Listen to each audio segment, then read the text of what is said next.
사도 바울이 예루살렘에 올라가게 됐을 때 사내들은 공회 앞에 선 적이 있습니다. 왜냐하면 유대인들이 사도 바울을 고발하였기 때문입니다.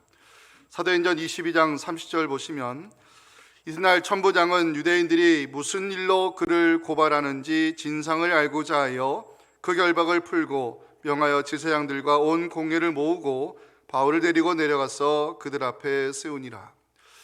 사내들은 공회 앞에 서게 된 사도 바울은 예수 그리스도의 부활을 증거한다는 이유로 내가 유대인들에게 고발당했다고 말하는 장면이 사도행전 23장 6절에 기록이 되어 있습니다. 바울이 그중 일부는 사두개인이요 다른 일부는 바리새인인 줄 알고 공회에서 외쳐 이르되, 여러분 형제들아, 나는 바리새인이요 또 바리새인의 아들이라. 죽은 자의 소망 곧 부활로 말미암아 내가 신문을 받노라. 사도 바울이 예수의 부활을 선포했을 때 사내들인 공회는 난리가 나기 시작했습니다. 왜냐하면 사두개인들과 바리새인들 사이에 분쟁이 일어났기 때문입니다. 사도행전 23장 7절과 8절 보면, 그 말을 한즉 바리새인과 사두개인 사이에 다툼이 생겨 무리가 나누어지니 이는 사두개인은 부활도 없고 천사도 없고 영도 없다 하고 바리새인은 다 있다 함이라. 사두개인들은 최후 심판 날에 죽은 자들이 무덤에서 일어난다는 이 부활 사상을 믿지 않았습니다. 마가복음 12장 18절 보면 사두개인들이 예수님을 찾아와 부활 논쟁을 벌이는 장면이 나옵니다. 부활이 없다는 사두개인들이 예수께 와서 질문을 던집니다. 사두개인들이 주님과 부활 논쟁을 벌일 때 제시한 논리가 무엇이냐? 7 형제가 있었는데 맏아들이 상속자가 없이 죽었고 계대 계승법에 의해서 둘째부터 7째까지 그 여자를 아내로 취했지만 상속자가 없이 죽을 경우 만일 죽은 자가 부활하게 된다면 어떤 일이 일어날 것이냐? 마가복음 12장 23절에 사교인들이 질문을 던집니다. 7사람이 다 그를 아내로 취하였으니 부활 때 곧 그들이 살아날 때에 그 중에 누구의 아내가 되리이까? 죽은 자의 부활을 믿지 않았던 사두개인들 향해서 주님은 어떻게 말씀하셨을까요? 마가복음 12장 24절 25절 보시면 예수님이 말씀합니다. 너희가 성경도 하나님의 능력도 알지 못함으로 오해함이 아니냐? 사람이 죽은 자 가운데서 살아날 때에는 장가도 아니 가고 시집도 아니 가고 하늘에 있는 천사들과 같으니라. 사두개인과는 달리 바리새인들은 죽은 자의 부활을 믿었습니다. 바리새인들이 죽은 자의 부활을 믿었던 이유는 성경에 기록된 말씀 때문입니다. 다니엘 12장 2절 보시면, 땅의 티끌 가운데에서 자는 자 중에서 많은 사람이 깨어나 영생을 받는 자가 있겠고, 이 말씀에 근거해서 바리새인들은 부활 사상을 믿었습니다. 죽은 자의 부활에 대한 신앙은 구약시대부터 예수님 시대까지 이어져 온 길고 긴 역사적 논쟁입니다. 우리는 지난 부활절날 죽은 자의 부활을 믿지 못하는 고린도 성도들을 위해서 사도 바울이 이 고린도전서 15장 부활장을 기록하며 이 부활의 말씀을 전하는 장면을 살펴보았습니다. 그리스도의 부활이 사실이 아니라면 사도들이 전하는 복음은 헛된 것이고 우리는 예수 믿을 이유가 없다는 사실을 고린도전서 15장 14절에서 전하고 있습니다. 그리스도께서 만일 다시 살아나지 못하셨으면 우리가 전파하는 것도 헛것이요 또 너희 믿음도 헛것이다. 하지만 주님께서 부활의 첫 열매가 되심으로 그리스도와 연합한 우리는 영생의 축복을 누리게 됐다는 사실, 사도 바울은 20절 22절에서 복음을 선포합니다. 함께 읽겠습니다. 그러나 이제 그리스도께서 죽은 자 가운데서 다시 살아나사 잠자는 자들의 첫 열매가 되셨도다. 아담 안에서 모든 사람이 죽은 것 같이 그리스도 안에서 모든 사람이 삶을 얻으리라. 자, 이제 여기 자연스럽게 나오는 질문이 있습니다. 죽은 자는 어떻게 다시 살아날 것인가? 죽은 자는 어떤 몸으로 부활할 것인가? 이에 대한 답을 사도 바울은 35절에서 먼저 질문을 이렇게 던집니다. 누가 묻기를 죽은 자들이 어떻게 다시 살아나며 어떠한 몸으로 오느냐? 여러분들은 죽은 자가 부활한다고 할 때 어떤 몸으로 부활할 것이라 믿고 계십니까? 이 몸으로는 부활하지 않았으면 좋겠다라고 믿고 계십니까? 자, 우리 44절이 답입니다. 44절 어떤 몸으로 부활할 것인가 함께 읽겠습니다. 육의 몸으로 심고 신령한 몸으로 다시 살아나나니 육의 몸이 있은즉 또 영의 몸도 있느니라. 죽은 자의 부활에 대해서 사도 바울은 신령한 몸, 영의 몸으로 부활할 것을 답을 제시하고 있습니다. 자, 그러면 두 번째 질문, 부활의 신령한 몸은 무엇을 의미할까요? 42절과 43절이 오늘 본문에서 가장 중요한 말씀 중에 하나입니다. 함께 읽겠습니다. 죽은 자의 부활도 그와 같으니 썩을 것으로 심고 썩지 아니할 것으로 다시 살아나며 욕된 것으로 심고 영광스러운 것으로 다시 살아나며 약한 것으로 심고 강한 것으로 다시 살아난다고 성경은 약속하고 있습니다. 예수 그리스도를 믿는 우리가 부활의 신령한 몸으로 다시 살아나는 근거가 뭘까요? 마지막 아담인 예수 그리스도는 우리에게 영생을 주시는 살려주는 영이기 때문임을 오늘 45절에서 사도 바울은 귀한 말씀을 전합니다. 기록된 바 첫사람 아담은 상령이 되었다함과 같이 마지막 아담은 살려주는 영이 되었나니. 이제 마지막으로 사도 바울은 부활장을 마무리하면서 부활신앙을 가진 성도가 어떻게 주님의 오심을 기다려야 되는지 57절, 58절에서 이 부활신앙을 가진 성도들에게 권면의 말씀을 전하는데요, 우리에게도 적용이 되어야 될 귀한 말씀입니다. 함께 읽겠습니다.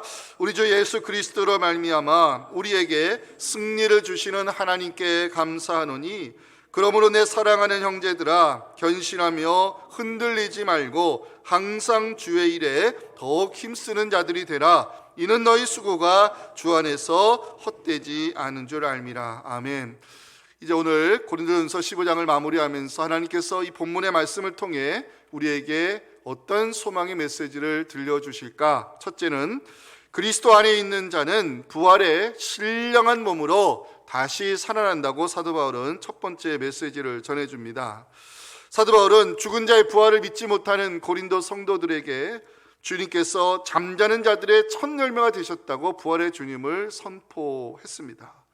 그리고 나서 사도 바울은 고린도 성도들에게 질문을 던지며 부활에 관한 말씀을 이용하는 장면이 35절에 나옵니다. 누가 묻기를 죽은 자들이 어떻게 다시 살아나며 어떠한 몸으로 부활하겠느냐? 이 질문에 대한 답은 사도 바울이 42절부터 44절에 제시하는데요, 앞으로 우리가 경험하게 될 귀한 말씀이라 생각이 됩니다.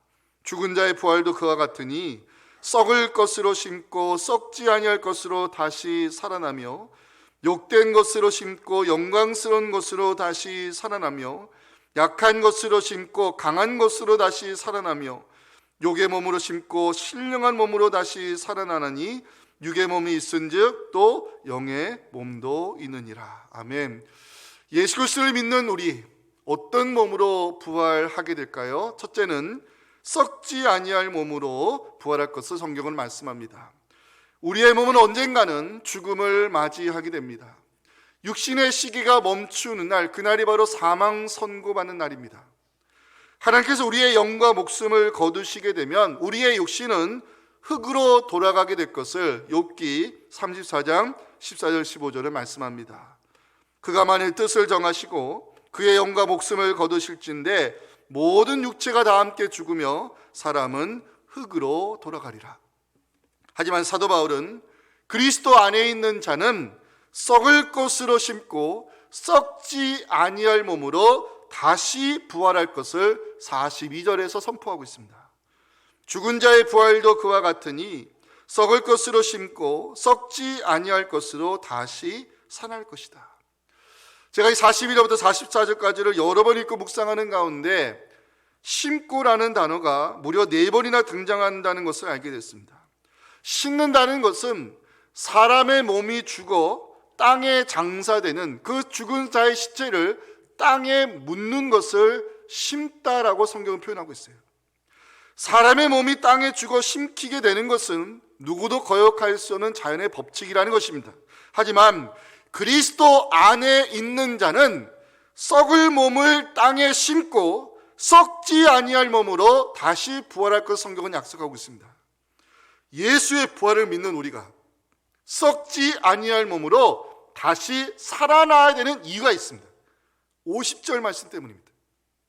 귀한 말씀입니다. 함께 읽겠습니다. 형제들아, 내가 이것을 말하노니 혈과 육은 하나님 나라를 이어받을 수 없고 또한 썩는 것은 썩지 아니하는 것을 유업으로 받지 못하느니라. 여기 혈과 육이라는 단어는 썩어 없어질 몸을 상징적으로 보여주는 단어입니다.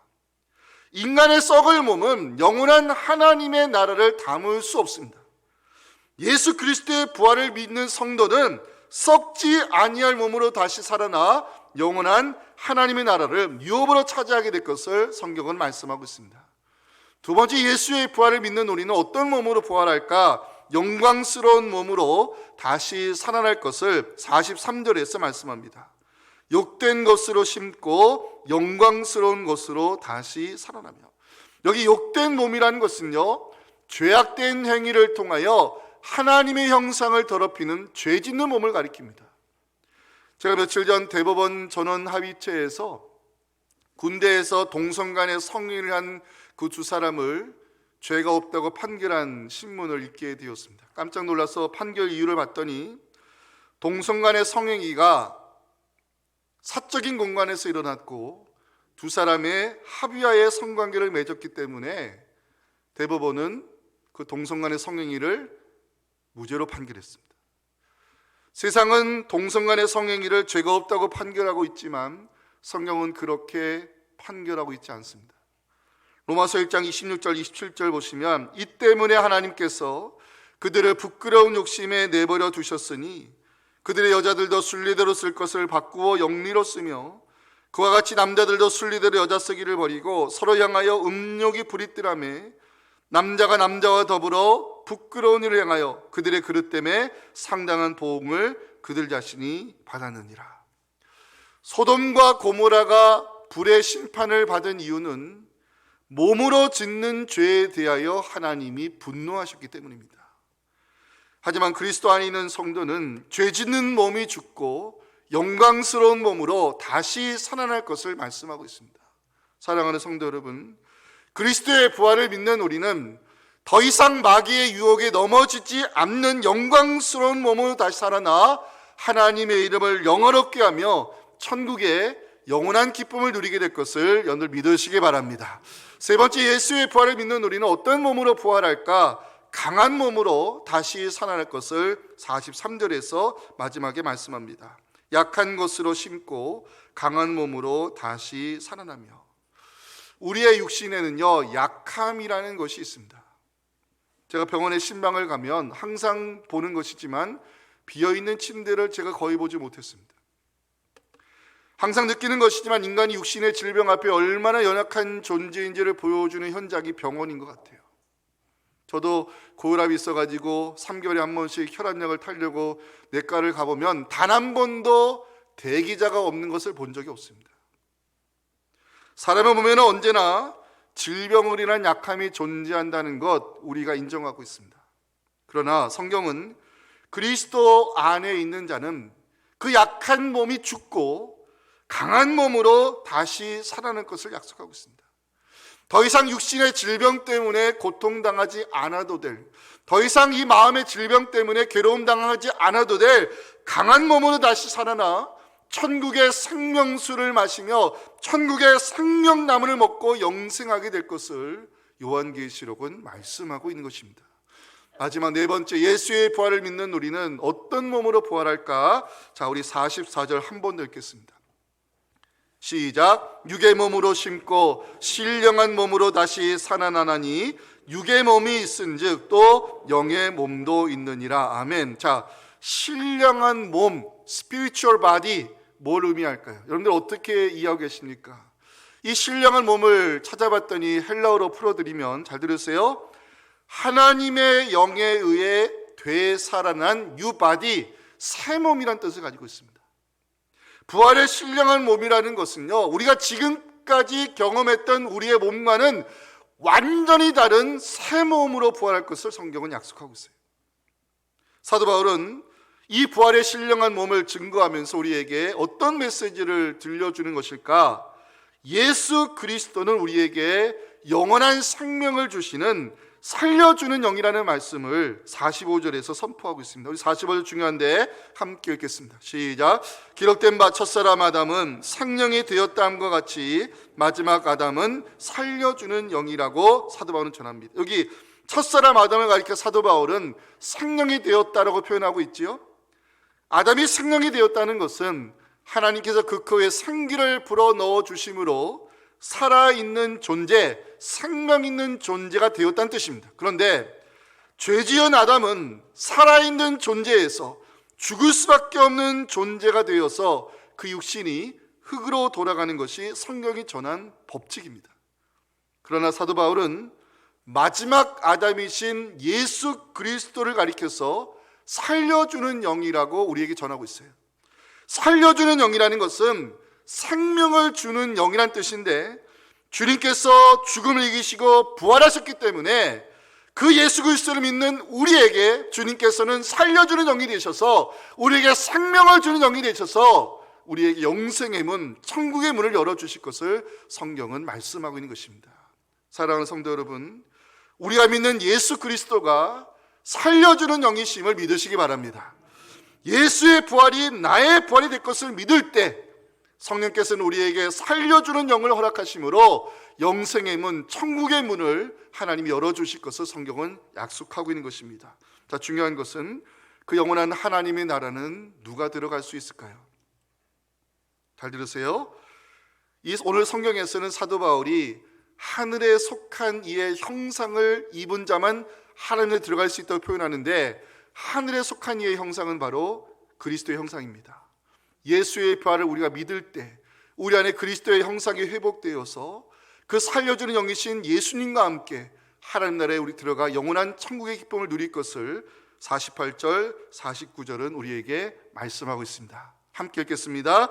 무릇 흙에 속한 자들은 저 흙에 속한 자와 같고 무릇 하늘에 속한 자들은 저 하늘에 속한 이와 같으니 우리가 흙에 속한 자의 형상을 입은 것 같이 또한 하늘에 속한 이의 형상을 입으리라. 아멘. 우리가 예수 그리스도를 믿어야 되는 이유가 여기에 있습니다. 예수를 믿는 사람에게는 하나님의 형상이 회복되어 부활의 신령한 몸을 가지고 하나님 나라에 들어갈 수 있음을 믿으시면서 주님과 함께 천국의 기쁨을 영원토록 누리며 살아가는 우리의 복된 믿음 될 수 있기를 주님의 이름으로 축원합니다. 자, 두 번째, 주님께서 다시 오시는 날까지 우리는 소망의 인내를 가지고 믿음의 역사와 사랑의 수고를 힘써 감당해야 된다라고 이 사도 바울은 이 마지막 메시지를 전하고 있습니다. 자, 이제 사도 바울은 고린도 성도들에게 내가 한 가지 비밀을 전할 것이 있다고 하면서 51절에서 비밀이라는 단어를 씁니다. 보라, 내가 너희에게 비밀을 말하노니 우리가 다 잠잘 것이 아니요 마지막 나팔에 순식간에 호련히 다 변화될 것이다. 사도 바울이 전하는 비밀이 무엇일까? 마지막 나팔이 울리게 되면 우리가 순식간에 호련히 변화될 것이라고 말씀을 제시하는데요. 자, 이 마지막 나팔부터 한번 풀어가겠습니다. 자, 마지막 나팔의 기능에 대해서 데살로니가서 4장 16절에 이렇게 말씀합니다.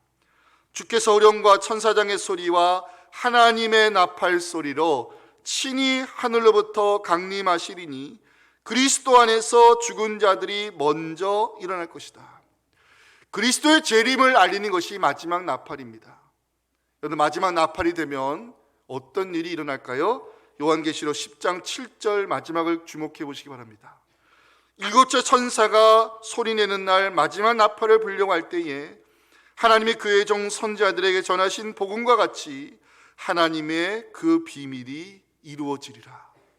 마지막 나팔이 울리고 그리스도가 재림하시게 되면 하나님의 비밀이 이루어진다고 말씀하고 있어요.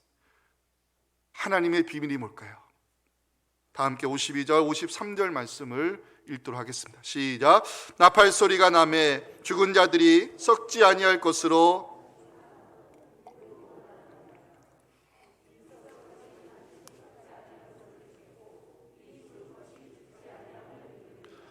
마지막 나팔이 울리고 주님께서 재림하시게 되면 우리에게는 호련한 몸의 변화가 순식간에 일어날 것을 말씀합니다. 이것이 하나님의 비밀입니다. 자, 어떤 변화가 일어날까요? 죽은 자들이 다시 살아나고 썩지 아니할 몸, 죽지 아니할 몸으로 변화될 것을 성경은 말씀합니다. 주님께서 다시 오시는 날이 되면 우리의 몸이 변하게 될 것을 빌립보서 3장 20절 21절은 이렇게 말씀합니다. 그러나 우리의 시민권은 하늘에 있는지라 거기로부터 구원하는 자 곧 주 예수 그리스도를 기다리노니 그는 만물을 자기에게 복종하게 하신 자의 역사로 우리의 낮은 몸을 자기 영광의 몸의 형체와 같이 변하게 하시리라. 자, 주님께서 다시 오시는 날 우리의 몸이 변화될 것인데 우리의 몸은 어떻게 변화된다고요? 썩지 아니할 몸, 죽지 아니할 몸으로 변화될 것을 약속하고 있어요. 그럼 이것이 왜 중요할까요? 우리의 몸이 변화되는 그날이 바로 사망이 죽는 날이기 때문에 그렇습니다. 자, 54절 보시면 주님께서 재림하시는 날 어떤 일이 날 것이냐? 이 썩을 것이 썩지 아니함을 입고 이 죽을 것이 죽지 아니함을 입을 때에는 사망을 삼키고 이기리라고 기록된 말씀이 이루어지리라. 사망을 삼키고 이기리라는 말씀은 이사야 25장 8절의 예언이 성취되는 날이 바로 주님 오시는 날임을 성경은 말씀하고 있어요. 말씀 띄워주실까요? 이사야 25장 8절 보면 사망을 영원히 멸하실 것이라 말씀합니다.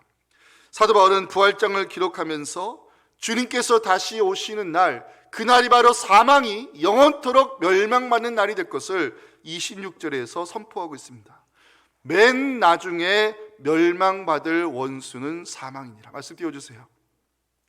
지금까지 사망은 죄의 권세와 함께 우리를 지배해왔습니다. 56절 보시면 사망이 쏘는 것은 죄요라고 나오죠.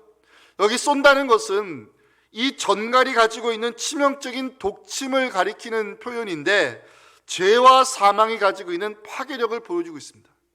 하지만 그리스도 안에 있는 자는 썩지 아니할 몸, 죽지 아니할 몸으로 변화될 것이기 때문에 주님께서 재림하시는 그날이 되면 우리는 영생의 축복을 받으며 영원한 하늘나라에 입성하지만 사망은 영원토록 사망당하게 될 것을 성경은 선포합니다.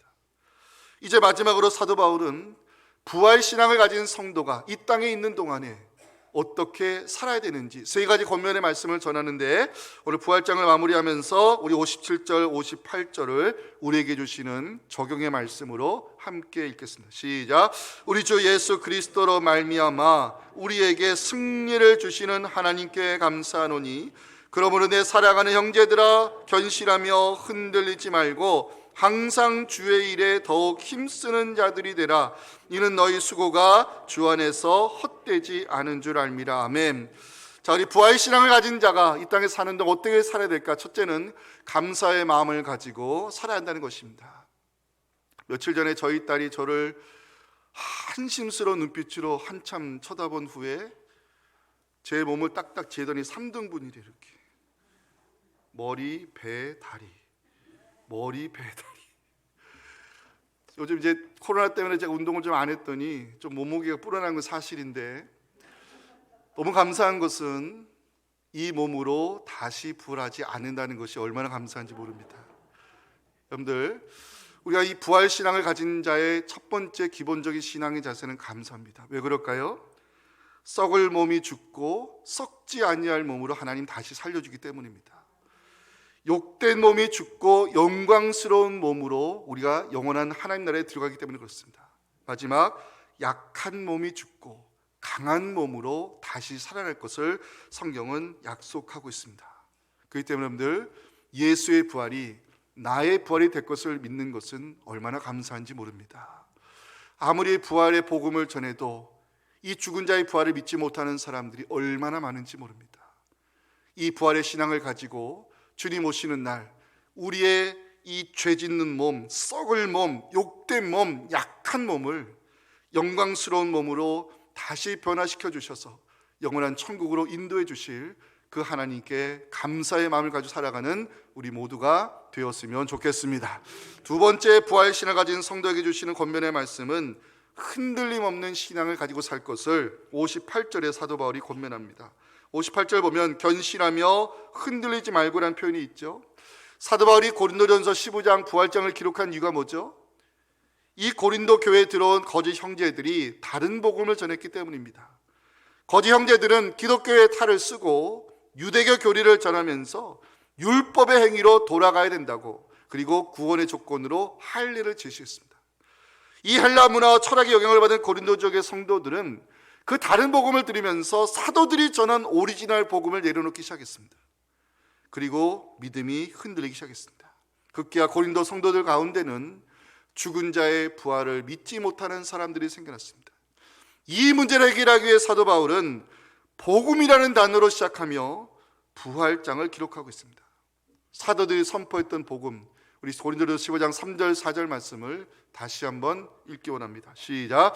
내가 받은 것을 먼저 너희에게 전하였노니 장사 지낸 바 되셨다가 성경대로 다시 사흘 만에 살아나사. 예수 그리스도의 십자가 부활, 이걸 성경이 선포하는 복음의 핵심입니다. 우리가 붙잡아야 될 복음은 예수님의 십자가와 부활밖에 없는 줄로 믿습니다. 주님께서 나의 죄를 십자가의 보혈로 사해 주시고 영생의 문을 열어주시기 위해 부활의 첫 열매가 됐다는 그 복음을 붙잡을 때 우리의 신앙은 흔들리지 않는 것입니다. 성령께서 여러분들의 믿음을 복음의 능력으로 붙들어 주시기를 간절히 소망합니다.